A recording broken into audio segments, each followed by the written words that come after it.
In 2007, Chuck Lorre and David Pratty created a sitcom that had a massive hit on public TV and sitcom writing for any show that came after it.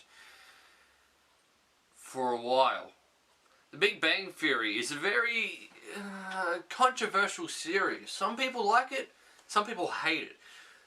I myself really enjoy it. I'm a big fan. Whoa, don't press that button. Yeah, don't freaking, you're gonna do, at least listen to what I have to say first. Jesus Christ, freaking hell.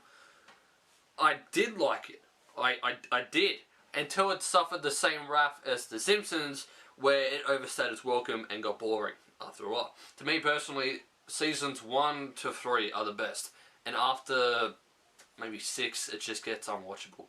I'm pretty sure most people can agree with me on that one there. I mean, I was obsessed with this show growing up. It was like my life. I even found a drawing that I did a couple of years ago, I forgot I even had, that won me first prize in a drawing contest. And guess what? It's Big Bang, based on the cover for the first season. Oh my god. I got my Big Bang poster is still up on the wall, but you can't see it because behind my Apple II and you can't see it. I got little Shelly here, the first pop vinyl I ever got, and since then I haven't really got any more.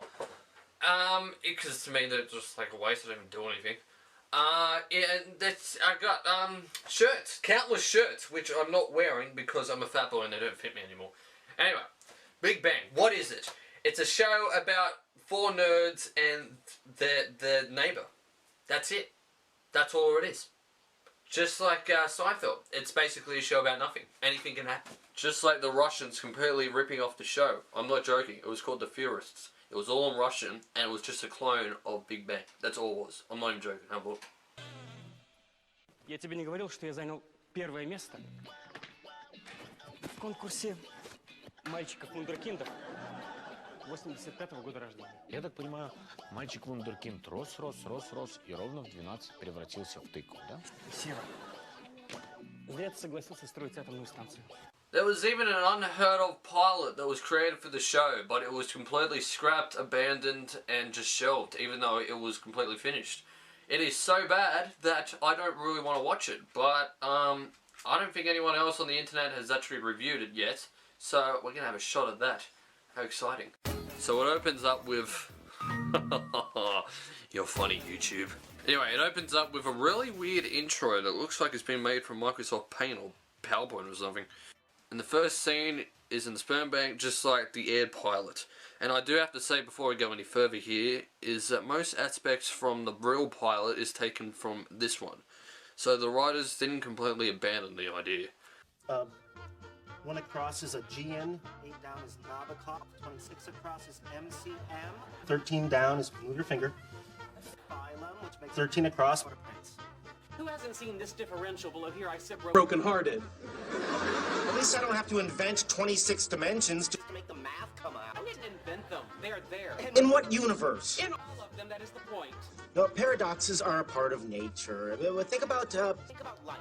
If you look at Huygens, light is a wave, as confirmed by the double-slit experiment. Then along comes Albert Einstein and discovers that light behaves like particles, too. Well, I didn't make it worse. There we go, there's our first joke of the series. He solves a Rubik's Cube in 10 seconds. You get it? Because he's a scientist and scientists are smart? I wish I was that smart. I've been trying to solve my cube. Checks? No, we need cash. See, the plan was to go out to dinner. Then we're temporarily short on funds. Oh, I'm surprised. It's usually the rich folk who sell their bodily fluids. The policy is check only. All right, fine. Then, no deal. No deal! You pay us cash or we want it back. He wants what back? It. It. It. It. It.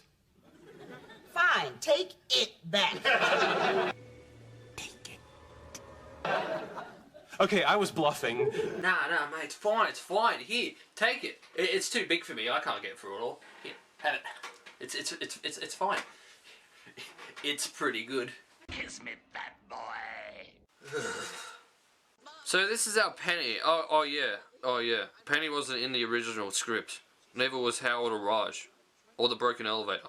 And Sheldon has sex, and he carries around a Playboy magazine. What the fuck? Why would that be awkward? If I hadn't slept with him, you never would have met him. That acting. Stipulated. Now let's go eat. Are you suggesting we just leave her here? We're not leaving her here. She's here. We're leaving. There's no causal relationship. How could she not hear them? And why is there no other people walking around the street? Look at that sign that says vintage closet. How long did I think it took him to come up with that? I can see why they abandoned this. It's really dark for some reason. Like, the scenery isn't anything to look at. The jokes aren't funny and the acting sucks. It's making me hate Big Bang. It's actually making me depressed to think that this is what the show could have turned out to be if they stuck with this pilot. Quantum singularities. That's too true. That's too true.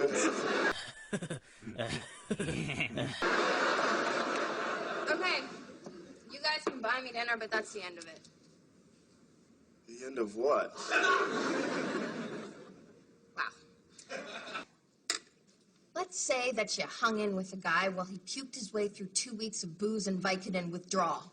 Wouldn't you think that he owes you a breakup explanation that goes a little deeper than I'm married? I did not understand one thing that she just said. All right. Well, that's something of a paradox. Now, paradoxes are a part of nature. Think about light. Now, if you look at Huygens, light is a wave, as confirmed by the double-slit experiments. But then along comes Albert Einstein and discovers that light behaves like particles, too. So she decides to stay with him for a while, and now we're in the apartment for some reason. Am I missing a clip? Oh, look how different this apartment looks. They have a fireplace. I used to have a fireplace before it burnt down in a fire. Fuck you. That's right. 7. I've seen 7. 7.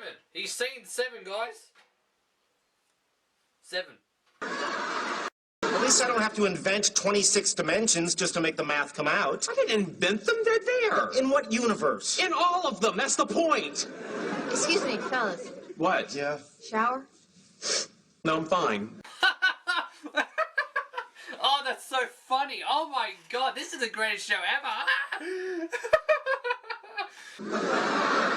Yeah, I meant me. I need to get out of these clothes and stand under some hot water. Oh. Oh, that joke's even more funny. Oh, oh, this is so good. Oh, I love this. Why did they cancel this for? Oh my god. It was at a Star Trek convention. We were in costume, of course.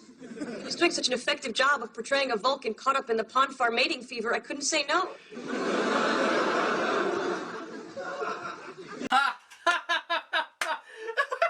That's so good. Oh my god, this is so funny. This is so... What the fuck? Get back on the camera! Great news. Professor Liebman had a full... Whoa. Who is this? I can already tell that she sucks at acting. Okay, here's your motivation. This pilot's gone to hell anyway, so just pretend like you're overreacting and overexcited to being a pilot that no one's ever going to see, but your acting might be so good as to bring it back and make it turn out okay. Can you think you can handle that? I don't think so! Oh yeah, no, just walk in, I don't care. 1 minute he was pounding away with positron bunches on a cesium target, and the next minute he's running around screaming, I found God's fingerprints! I found God's fingerprints! Alright, there's two things that make this pilot worse than it already is. Whoever the hell that is and her lousy fucking shitty acting, and this goddamn laugh track. It's just the same track and it's so annoying. And they just use it too many times, even on stuff that isn't funny. At least when I make my Seinfeld videos, I search the web for different tracks to use, not just repeat the same ones. You know, mostly. I'd rather listen to the one from the sketch of The Young Ones, where it's literally the same laughing effect over and over. I'm not joking. Have a look. Oh, darn.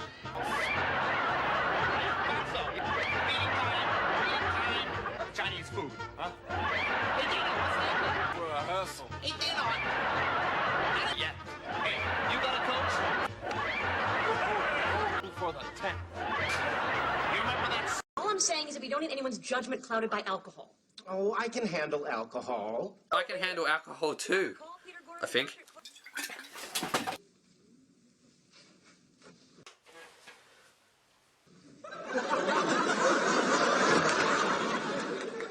Now, those are not childbearing hindquarters. There's a rabbit down there.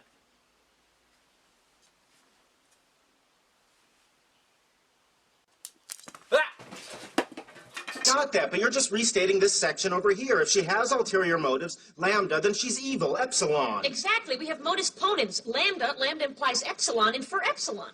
And you haven't even factored in a set of happy little nipples that follow you around the room like the eyes in a Catholic icon.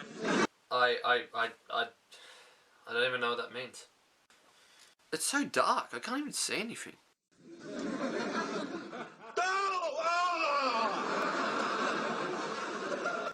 I completely understand how he feels here. Imagine spending so much effort on a project only to have some dickhead come along and ruin it for you.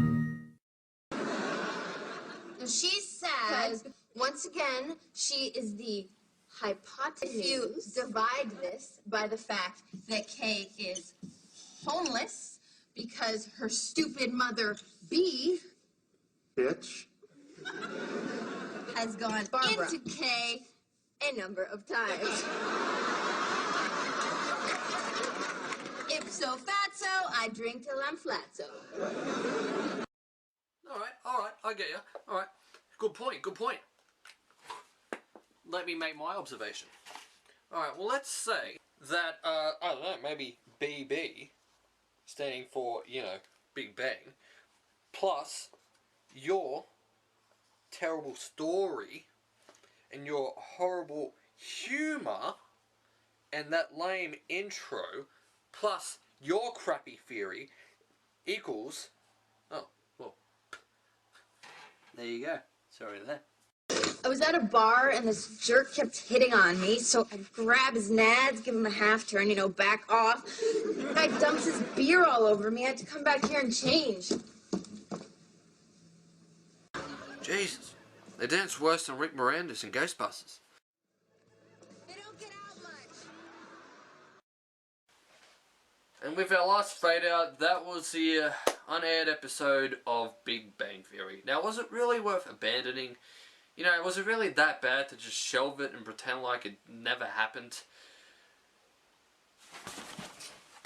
Well, let's say that show was so bad, I'm gonna ruin the tape and the goddamn TV that played it. I almost dropped it.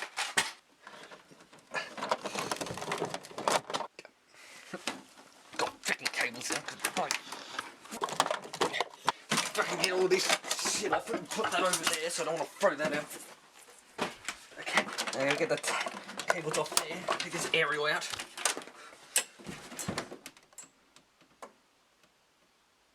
I need your help, Daniel. It's in the back of the TV there. Yeah. And then, see, I don't just because it's too heavy. I don't know how we're gonna get around the back of it. And see, it's not just that one. It's a whole bunch of shit just hooked up to it. Shit. Like I don't know. What do you think? You get like around and undo the cable. Undo the cable on the wall, on the power point. The power cord's still in there somehow. What the fuck? I'll get the knife. I don't know. Don't want to just blow it up. It's alright. It's okay. I got the TV. Ah!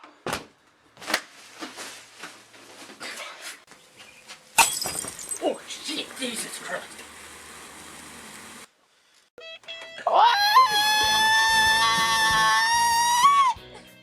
Rest in peace, earphone users. Alright. Take it.